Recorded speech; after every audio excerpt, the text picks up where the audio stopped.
Who we got? Frank's calling back. Hi, who we got on the line? Hey, it's Frank again. Yeah, hi. Just one thing to add to your mix. Okay. Where do you find the time to make them accountable? Where do you find the time? It's in the commitment to make a difference. If we continue to live in a place called I don't have time, then you can't complain about what you get.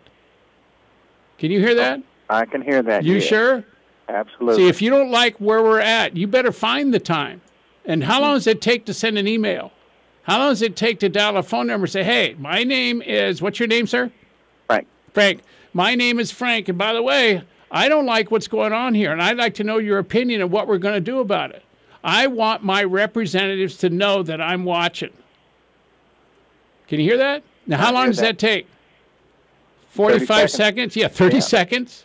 See, but the truth is we all believe we don't have the time, or if we got a representative on the phone, we wouldn't know what to say to them. Speak what your heart says. That's how they got into the office. Mm. Okay? All right. Thank you very much. Thank you for calling. That was really cool because there's a lot of people out there thinking just what you just thought. Yeah. Okay, right. so at least just take the time to go find out who your representative is. Remember, I gave you that website, congress.org, and just type in your zip code. It'll give you everything you want to know about who, where, when, and call them up. And but guess what? I have never called a representative up where they didn't say thank you for me taking the time, no matter what my opinion was, no matter whether I agreed with them or not. They appreciated someone taking the time to call them. Yeah, I hear you. Can you get it? I hear you. All right, thanks for calling. Hey, welcome back. This is Clay Nelson, Clay Nelson Life Balance Hour, the Radical News Hour, or not News Hour, but the Radical Show on how to be responsible and how to quit complaining and how to not panic, how to calm down, take it easy, and just, get your act together, figure out what you got to cut down on, and cut down on it. And just remember, money can't hug you, only people can.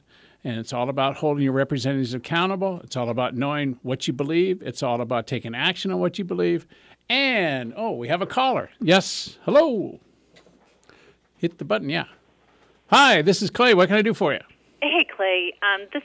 My name's Shelley. Hi, Shelley. And I'm enjoying your show a lot today. As a matter of fact, I did go to the factcheck.org. It's an awesome website, so thank you for sharing that with all of us. Yeah. My question for you really has to do with kind of the mental stress all this is creating. I mean, I am with you 100% on everything you're saying. Yeah. And all this stuff going on and the trying to figure out who's the best candidate for what and all the stuff flying back and forth has me really confused and stressed out. And I consider myself to be a pretty intelligent person. Yep. My husband and I, we have solid jobs in the medical field. I'm not worried about my paycheck going away. Yep. But I'm stressed and confused, and I guess part of me is going, I got to figure out how to calm myself down so I can get it all straight. Mm-hmm. And so I guess I'm looking for some help in that. Well, what I've been doing, and I can only say what I've been doing. I mean, I'm not the guru of choosing a candidate, all right? Mm-hmm. But what I've been doing is I've been absolutely finding out from every venue I can what each candidate really stands for. And respectively, what does the office of the presidency actually, what can they do? Because you still got to deal with the Congress and the Senate. See, I don't care who gets elected to the presidency. They got to deal with a bunch of good old boys in the Congress and the Senate and all the lobbyists.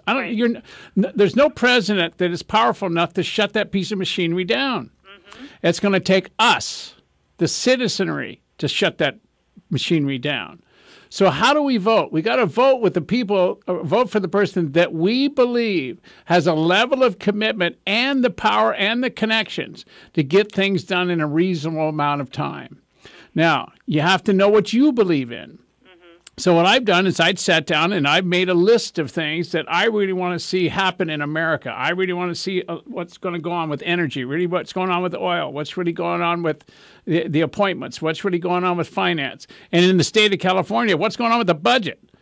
So it's all about really getting clear about what you're willing to stand for. And then based on what those items are, go find out what the candidate says about those items. Then you align with the people that align with you. Oh, that's a good idea. It's the only way. You know, it's interesting because I've listened to your show before, and you talk about writing, having a plan. Yeah. I kind of, what you just said made me think of Yeah. that. It's like being clear about what you do and you don't want. Yeah, that I mean, includes politics. Yeah, how I mean, if you take it out of the voting thought, all right, and if you're going to go on vacation, wouldn't it be cool if you knew where you wanted to go? You understand? I mean, we spend more energy in our lives planning for a camping trip than we do, putting energy into voting for a president, for gosh sakes. So it's all about getting really squared away. And there's a difference, too, ma'am, with what you want and what your husband wants. Don't vote for your husband. You know, my husband said to me last night during the debate, he said, so who are we voting for? And I said, we're not voting for anybody. Yeah. I don't know who I'm voting for. And he said, well, figure it out and tell me who I should vote for. I'm like, oh, so you're making me responsible for 2 votes. I don't want that responsibility. That's good. I'm stressed out with the responsibility I have. Good. And it's exactly, now, I'm not making your husband wrong, but that's a perfect example of how we've gotten to where we are in this financial crisis. We're hoping everybody else is going to make the right decision. Yeah, and we don't, that's that's right, we don't have to be responsible. And if we don't have to be responsible, we don't have to hold anybody accountable. We're just going to walk around in dreamland and hope. Yep. And if that's where you're going to be, you can't be mad at what you get. I completely agree. You know what? You put your shows up on YouTube and that, right? Yes. Okay, I'm going to put my husband in front of this one. Good. So I'll be looking for it. Rock and roll. Put the whole block up on YouTube. Get them out there. Listen to what I have to say. And it's not about gee, isn't Clay great? I'm talking sensible ways of being to be responsible for what's going on in America in finance and politics. Let's go. Yep. Thank you very much. All right. Take care. Thanks for calling. Bye.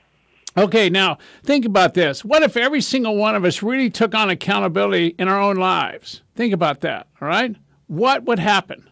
What would it be like? Do you see how that kind of responsibility would absolutely continue to grow responsibility everywhere? If we set the pace like Americans can, all right, and we are responsible for holding our elected officials accountable and doing it in a way that is forgiving but powerful, that is directed based on what our needs and wants are, all right, and that respectfully the majority rules. It's like all about getting really clear that you have a vote, but you also have to, go along with the majority of the vote. You can bitch and scream and do all kinds of things, but it's collective energy has to go in a certain direction.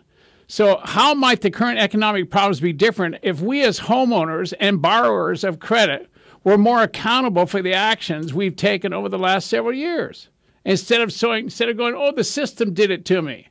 Blondie, you knew darn well when you signed on that paper whether you could buy that house or not and pay that bill. You knew, I don't care what anybody was saying to you. You know in your heart what's going on. You see, we can blame the banks for extending credit to unqualified borrowers. We can blame the corporate CEOs for the big paychecks they receive, oftentimes just a few days worth of work. I mean, if they sign on at the very end of something going on. We can blame the federal government for not having more oversight.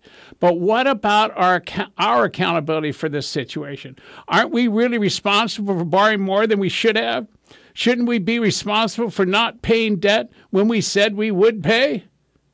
And if we're going to hold our leaders responsible for the messes we as a country get into, we've got to hold our own feet to the fire too. So no more double standards, no more finger pointing. We've got to stand up and be responsible and hold our leaders accountable. Now, I've got to go on a break, and when I come back, I'm going to conclude this show with some hot points on who you got to be, how calm you got to be, and quite frankly, hugs are more important than dollars.